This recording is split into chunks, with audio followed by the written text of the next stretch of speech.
फरेब। मीशा अपने फ्रेंड के घर दुर्गा पूजा के लिए गई थी। उसके साथ उसका भाई साजिद भी था। मीशा वहां सबसे मिल ही रही थी कि पूजा शुरू होने का टाइम हो गया। मीशा ने अपने आसपास देखा तो उसका भाई उसे कहीं नजर नहीं आया। मीशा अपने भाई को घर में ढूंढने लगी। तभी उसे अपने दोस्त का कॉल आया।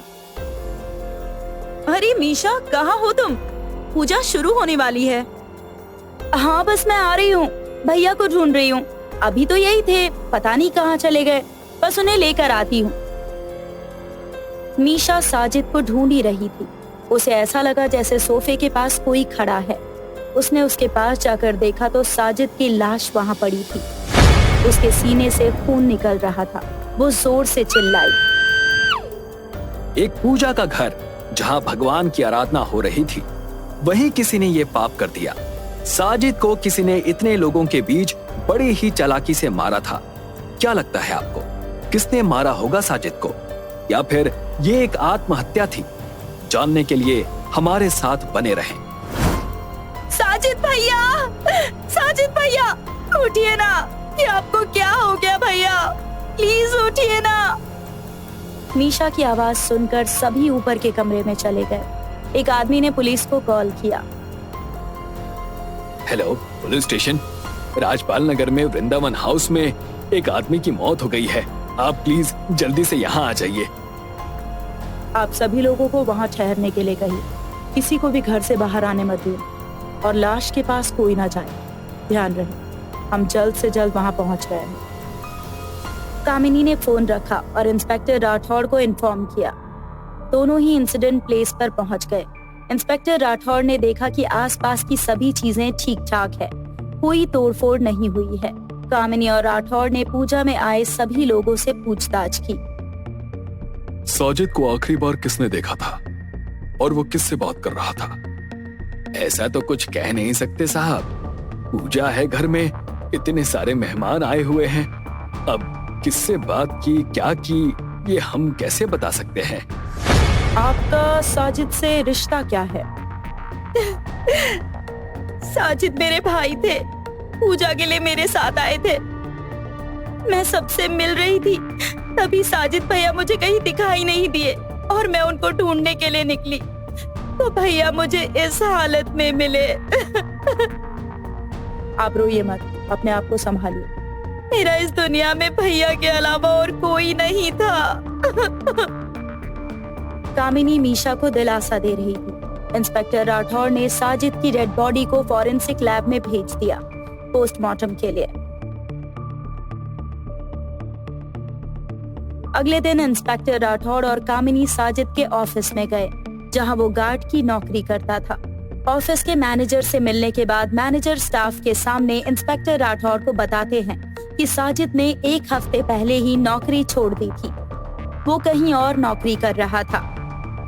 साजिद ने यहाँ नौकरी क्यों छोड़ी थी? वो तो पता नहीं सर, बस कह रहा था कि अभी ज्यादा पैसे कमाने हैं तो कुछ और करना होगा। कुछ और का मतलब? पता नहीं सर, शायद उसे कोई और अच्छी नौकरी मिल गई हो। उसने कुछ बताया नहीं क्या?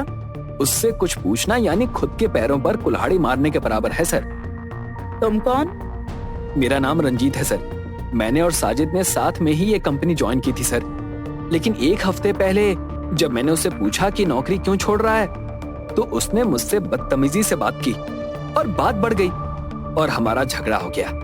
उसके बाद से मैंने उसे ना देखा है ना उससे बात की है। लगता है साजिद से बहुत नाराज हो तुम। नाराजगी तो होगी ना सर, उस दिन उसने मुझे बहुत बुरा भला कहा। दोस्तों से कोई ऐसे बात करता है क्या सर? जाने दीजिए। और अब तो सोच लिया है, ना ही उससे दोस्ती रखूंगा और ना ही उससे मिलूंगा। मिल पाओगे भी नहीं, कभी भी नहीं, क्योंकि मिलने के लिए इंसान का जिंदा होना जरूरी है।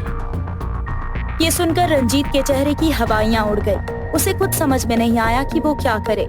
कामिनी और इंस्पेक्टर राठौड़ वहां से चले गए। दोपहर को साजिद के पोस्टमार्टम की रिपोर्ट आई। रिपोर्ट देखकर वो दंग रह गया। उसे कुछ समझ नहीं आया। वो सीधे फॉरेंसिक लैब में चला गया और वहां उस साइंटिस्ट से मिले। सर, हमें इसका मतलब समझ नहीं आया। रिपोर्ट में लिखा है कि साजिद के सीने में गोली मिली है, लेकिन उसकी मौत गोली लगने से नहीं हुई है। ऐसा कैसे हो सकता है? अजीब तो है, लेकिन यही सच है। हमें साजिद के सीने से गोली मिली है, लेकिन उसकी मौत गोली लगने से नहीं हुई है। तो किससे हुई है साजिद की मौत? वो तो हम अभी देख रहे हैं, लेकिन उसके सीने में से ये सिल्वर के कुछ टुकड़े मिले हैं। इसे जोड़ने के बाद पता चल जाएगा कि ये है क्या। कामिनी और इंस्पेक्टर राठौड़ वहाँ से चले गए। इस केस ने अब अलग मोड़ ले लिया था। लैब की रिपोर्ट के मुताबिक साजिद की मौत गोली की वजह से नहीं हुई थी। तो कैसे हुई थी साजिद की मौत, और उसके सीने में सिल्वर के टुकड़े कहां से आए थे? जानने के लिए हमारे साथ बने रहें। सर, ये केस तो उलझता ही जा रहा है। अभी तक खूनी का कोई पता नहीं चल रहा है, और इस मौत का असली रीजन भी समझ नहीं आ रहा है। डोंट वरी कामिनी, जल्द ही सारे सवालों के जवाब मिल जाएंगे। कामिनी को याद आया कि साजिद जिस कंपनी में काम करता था, उसके पीछे एक गोडाउन था जो उस टाइम बंद था। उसने इंस्पेक्टर राठौड़ को बताया। सर, मुझे लगता है कि हमें वहाँ कोई ना कोई सबूत जरूर मिलेगा। आज रात वो सबूत भी मिल जाएगा। इंस्पेक्टर राठौड़, कामिनी, लालू पटेल रात के तकरीबन 1 बजे चुपके से उस गोडाउन में घुसे। गोडाउन का दरवाजा बंद था। इंस्पेक्टर राठौड़ ने खिड़की का लॉक तोड़ा और वहां से अंदर गए। गोडाउन में अंधेरा था। सबने अपने पास रखी टॉर्च ऑन की और चारों ओर छानबीन करने लगे। तभी लालू पटेल को कुछ दवाई के पैकेट्स मिले जो कि खाली थे और कुछ भरे हुए थे। सर, ये माजरा क्या है? आधी दवाई की खाली पैकेट है, आधी भरी हुई है। पटेल साहब, इस दवाई के कुछ सैंपल्स अपने साथ ले लो और जल्द से जल्द फॉरेंसिक लैब में भेजो और जांच करवाओ। आखिर पता तो चले कि दवाई है किस चीज की। सर, एक अजीब बात है। यहाँ पर कुछ ऐसे बॉक्स भी हैं जो खाली हैं, और खाली बॉक्स और दवाई पैकिंग वाले बॉक्स दोनों ही सेम हैं। जितनी दिख रही हैं उससे कहीं ज्यादा गहरी बातें हैं इस केस में। अगली सुबह लालू पटेल और राठौड़ फॉरेंसिक लैब में मेडिसिन के सैंपल्स लेकर पहुंचे। उन्होंने सैंपल्स टेस्ट के लिए दिए। कुछ देर बाद वही साइंटिस्ट अपने हाथ में एक लैपटॉप लेकर आया। हेलो इंस्पेक्टर राठौड़, आपसे एक जरूरी बात करनी है। Please come with me. Rathore और लालू पटेल साइंटिस्ट के साथ उनके कैबिन में चले गए। राठौड़ सर, आपने जो मुझे मेडिसिन दी थी टेस्ट के लिए, उसमें से कुछ मेडिसिन असली थी और कुछ नकली थी। इसका मतलब ये है कि कोई तो था जो ओरिजिनल मेडिसिन को डुप्लीकेट मेडिसिन के साथ एक्सचेंज कर रहा था। लेकिन सर, ऐसा कौन कर सकता है और क्यों? यही तो पता लगाना है। और एक बात, आपको याद है मैंने आपसे कहा था कि साजिद की मौत गोली की वजह से नहीं हुई है? साइंटिस्ट ने बताया कि साजिद इससे पहले एक स्कूल में गार्ड का काम करता था। उस वक्त कुछ गुंडों ने स्कूल पर हमला किया था। एक बच्ची की जान बचाते बचाते उसे गोली लगी थी, लेकिन ऑपरेशन के वक्त डॉक्टर ने उसके सीने से गोली नहीं निकाली, क्योंकि गोली निकालने से साजिद की वही मौत हो जाती। इसीलिए वो गोली अंदर ही रह गई और जो सिल्वर के टुकड़े उन्हें मिले थे उससे एक लॉकेट बन गया। उस लॉकेट के अंदर एक मिनी ब्लास्ट डिवाइस लगाया हुआ था जो मोबाइल के कनेक्शन में आते ही ब्लास्ट हो जाता है। ये बात सुनकर लालू पटेल और राठौड़ हैरान रह गए। सर, इसका मतलब है जिसने भी साजिद को सिल्वर लॉकेट दिया होगा वही उसका कातिल है। वो भी पता चल जाएगा। अगले दिन राठौड़ ने मीशा, साजिद के मैनेजर और रंजीत तीनों को पुलिस स्टेशन बुलवाया। तीनों ही आ गए। इंस्पेक्टर राठौड़ ने वो लॉकेट तीनों को दिखाया। लॉकेट देखते ही रंजीत ने वहाँ से भागने की कोशिश की। लालू पटेल ने उसे पकड़ा और एक जोर का थप्पड़ मारा। मैं सब सच बताता हूँ, प्लीज मुझे मारिए मत। रंजीत ने बताया कि वो दोनों मिलकर कंपनी से मेडिसिन चुराते थे और नकली दवाई मिलाकर उन्हें फॉरेन की कंपनी को बेच देते थे। इससे उन्हें ज्यादा पैसा मिलता था। लेकिन एक दिन साजिद के ऊपर पैसों का लालच चढ़ गया। उसने पार्टनरशिप के पैसे देने से इनकार कर दिया और इसी बात पर उन दोनों में झगड़ा भी हुआ था। साजिद ने रंजीत को मारने की धमकी दी थी। बस उसी बात का गुस्सा मन में रखकर रंजीत ने साजिद को मारने का प्लान बनाया। रंजीत ने बताया कि घर से निकलने के बाद जब साजिद फूलों का हार लेने के लिए रुका तो मैं ऑलरेडी वहां पर था।